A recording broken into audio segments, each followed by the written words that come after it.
ममता, जोर से बोलिए। ममता। ममता। और दूसरा नाम क्या है? शिफा। ये है ममता उर्फ शिफा। यकीन मानिए, ममता के शिफा बनने की आप बीती रोंगटे खड़े कर देने वाली है।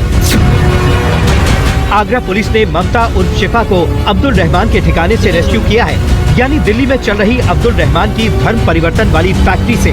आज बहुत गौर से ममता उर्फ शिफा की आप बीती सुनिए, कैसे वो अब्दुल रहमान के खतरनाक जाल में फंस गई।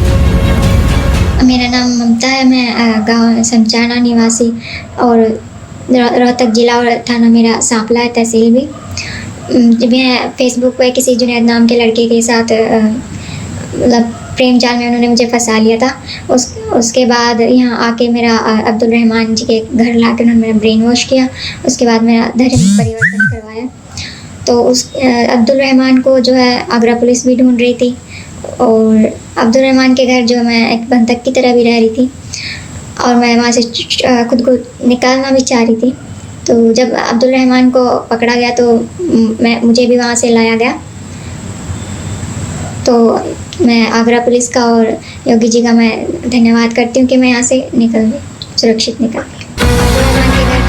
ममता और शिफा का 2021 में धर्म परिवर्तन करवाया गया था। जुनैद नाम का एक लड़का हिंदू पहचान के साथ ममता के संपर्क में आया, ममता को अपने जाल में फंसाया और फिर अब्दुल रहमान से मुलाकात करवाई। अब्दुल रहमान ने ममता का ब्रेन वॉश करके धर्म परिवर्तन करवाया।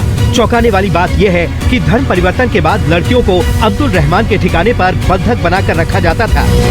चूँकि लड़कियों को फिदाइन बनाने की तैयारी थी, लिहाजा ठिकाने को पूरी तरह गुप्त रखा जाता था। ये वीडियो उस वक्त का है जब ममता और शिफा को रेस्क्यू किया गया। अच्छा, तो ये लड़की को जानते हो? ये तुम्हारे घर में मिली है? कब से रह रही है यहाँ? ये जनवरी फरवरी से है यहाँ पर, 5 महीने हुए हैं। तो क्यों रह रही है यहाँ पे? ये कोई है, किसी ने अब्बा से कहा था कुछ के 4-5 महीने के लिए रख लो, कुछ बात है, तो उसके थ्रू आई जानकार में है वो लड़का है। ठीक है। अब तक अब्दुल रहमान के नर्क लोक से 4 लड़कियों को रेस्क्यू किया गया है, जबकि 100 से ज्यादा हिंदू लड़कियों को टारगेट बनाया गया। जांच टीम के मुताबिक दिल्ली में बैठकर अब्दुल रहमान अवैध धर्मांतरण की फैक्ट्री चला रहा था। धर्मांतरण रैकेट का सरगना दिल्ली में रहने वाला अब्दुल रहमान है।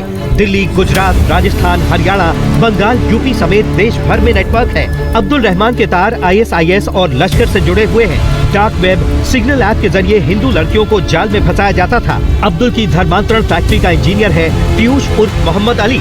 पीयूष उर्फ मोहम्मद सोशल मीडिया के जरिए लड़कियों की लिस्ट बनाता था। हिट लिस्ट के जरिए अब्दुल रहमान के गुर्गे लड़कियों को जाल में फंसाते थे। अब्दुल रहमान हिंदू लड़कियों का ब्रेन वॉश कर धर्म परिवर्तन करवाता था। छांगुर बाबा की तिजोरी खुलेगी, धर्मांतरण की काली कमाई सामने आएगी। छांगुर ने विदेशों से जितनी दौलत बटोरी, सारी सरकारी खजाने में जमा होगी। छांगुर बाबा के पास कितना कैश है, कितनी संपत्ति है, ईडी सबका हिसाब करेगी। धर्मांतरण की कंपनी का लॉकर टूटेगा, ना छांगुर, ना नीतू और ना नवीन बचेगा। धर्म परिवर्तन करवाकर छांगुर ने जितना कमाया, ईडी पूरा पर्दाफाश करेगी।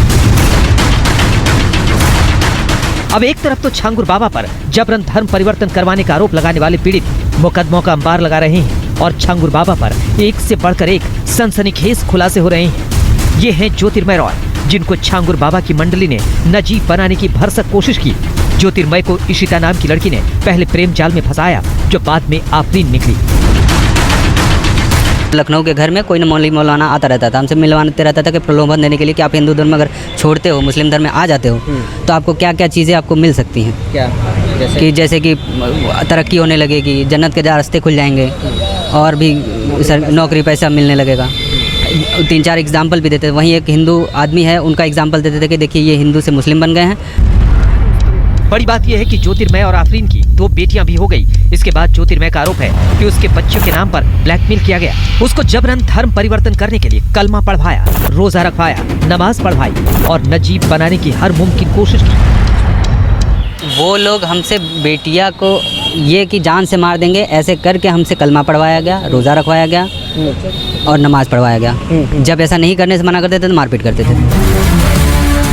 छांगुर बाबा पर ऐसे आरोप लगाने वालों की लिस्ट लंबी होती जा रही है। छांगुर बाबा के धर्मांतरण गैंग पर एक्शन यूपीएसटीएफ ले रही है, तो छांगुर बाबा ने धर्म परिवर्तन के नाम पर जो विदेशों से पैसे बटोरे और अरबों की संपत्ति बनाई, उस पर अब ईडी ने शिकंजा कस दिया है। ईडी की जांच में सामने आया है कि छांगुर बाबा ने पिछले कुछ सालों में उत्तर प्रदेश और महाराष्ट्र में करोड़ों की संपत्ति बनाई थी।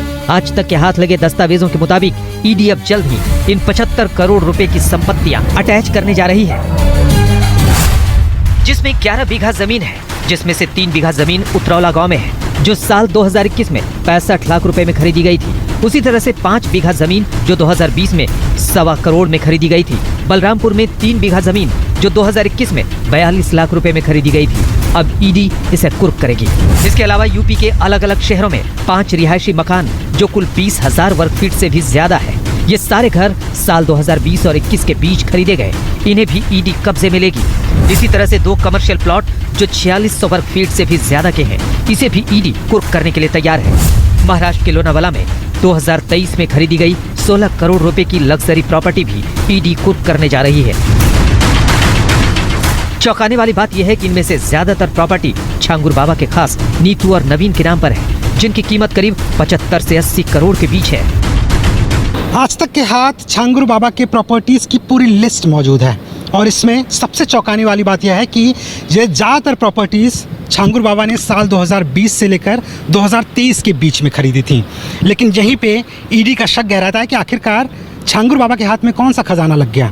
जब ईडी ने जांच की तो पता चला कि साल 2019 से लेकर साल 2023 के बीच में छांगुर बाबा को ज़बरदस्त फंडिंग आई, जिसमें कि यूएई से करीबन 15 करोड़ रुपए आए, जबकि भारत से 50 करोड़ रुपए यानी कि कुल 65 करोड़ रुपए की फंडिंग छांगुर बाबा को आई। और उसी का इस्तेमाल छांगुर बाबा ने न सिर्फ धर्म परिवर्तन के लिए किया, बल्कि अपने लिए तमाम बड़े बड़े प्रॉपर्टीज़ भी खरीदे। इसके अलावा ईडी ने छांगुर बाबा की विदेशी फंडिंग का पूरा नेटवर्क भी ट्रेस कर लिया है, जो वाकई चौंकाने वाला है। ईडी को पता चला है कि छांगुर बाबा को धर्मांतरण के लिए विदेश से अब तक 65 करोड़ रुपए मिले हैं। ये पैसे अलग अलग बैंकों के जरिए भारत लाए गए और कथित तौर पर धर्मांतरण के अभियान में लगाए गए। एसबीआई के 2 बैंक खातों में 15 करोड़ रुपए यूएई से भेजे गए। सिर्फ 2019 से 21 के बीच छांगुर बाबा को 7 करोड़ 75 लाख रुपए मिले। इसके अलावा ईडी को छांगुर बाबा के वॉस्टो अकाउंट का भी पता चला है, यानी ऐसे बैंक खाते जो विदेशी बैंकों के लिए भारत में खोले जाते हैं। ईडी ने अब बैंकों को नोटिस भेजकर इन खातों की पूरी जानकारी मांगी है। ईडी को पूरी उम्मीद है कि सभी बैंक की डिटेल्स आने के बाद ये आंकड़ा 65 करोड़ से ऊपर पहुंच जाएगा, यानी ईडी छांगुर बाबा की करीब 120 करोड़ की संपत्ति जब्त करने की पूरी तैयारी कर चुकी है। ईडी सूत्रों की माने तो छांगुर बाबा को लेकर अभी कई खुलासे होना बाकी है। कई ऐसे विदेशी बैंक हैं जिनकी डिटेल्स के लिए ईडी ने बैंकों को लिखा है। अगर वो डिटेल्स आती हैं तो ईडी का कहना है कि जो 65 करोड़ रुपए की फंडिंग बाबा को मिली थी, हो सकता है उसका दायरा काफ़ी बढ़ जाए। कुल मिलाकर ईडी का ये कहना है कि अभी तक की जांच में उनके सामने जो बात आई है उसमें कहीं से भी ऐसा नहीं लग रहा है कि कोई भी फंडिंग बिजनेस के लिए आई हो, यानी कि जो पैसे आए थे उस पर संदेह यह है कि वो सारे पैसे धर्म परिवर्तन या प्रॉपर्टीज़ खरीदने के लिए इस्तेमाल किए गए थे। मुनीश पांडे, दिल्ली, आज तक।